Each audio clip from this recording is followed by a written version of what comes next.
So, what's up mga lord? Samahan nyo kami ngayon para gawin ng 1K challenge at also self studio kami dito banda sa may Fatima at kasama ko nga pala si Sup, ang aking motor.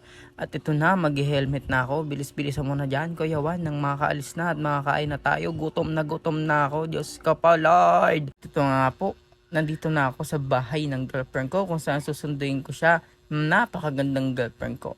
Ayan kumakaway pa kasama ang dalawang pinsan niya. Ayan, hello guys, welcome to my guys. At yun, nakasakay na kami dalawa. Mamamasahe lang yung dalawang pinsan niya.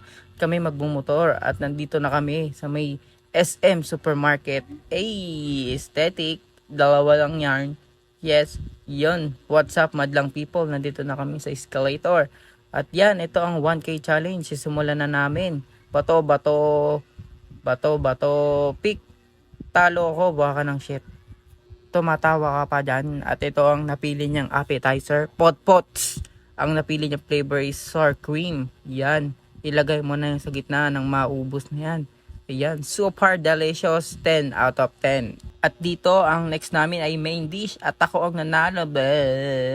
Panis.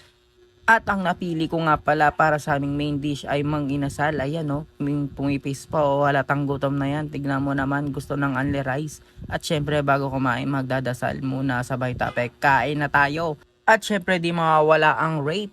10 out of 10 syempre. At ito ang napili namin pang imagas. Crema de leche at halo-halo ng mang inasal din. Tapos na kumain ng mga lode cakes at nag-ikot-ikot muna kami para maghanap ng drinks. Kaso napahinto kami dito sa mga asong to kasi ang cute, pero ang cute pa rin ng mga aso namin, si Ira at si Kai. Walang tatalo doon, no? At nandito na kami sa escalator para bumaba at alis na kami dito sa SM kasi may nakita na kaming pag-iinuman namin ng drinks. At nandito na nga kami para magbato-bato pick, pero alam kong talo na ako dyan. Wala na akong magagawa. Tingnan mo yung mukha ko, galit na galit. Gustong manakit. At ito nga pala ang napili naming drinks. 10 out of 10. Napakasarap. At ito nga pala ang lahat na nagastos namin sa 1K challenge. At nandito na nga kami sa self studio kung saan magpipicture na kaming apat. Kasama ang dalawang pinsan ng aking girlfriend. At nandito na nga ako. Nagpo-post na nga. Nagsosolo muna ako kasi nag-ayos po sila bago sila magpicture. Pak.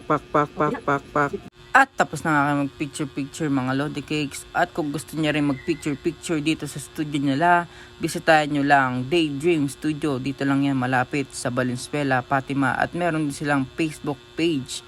So hanggang dito muna tayo mga lodi cakes. See you sa next vlog ko. Ingat ang lahat. Peace.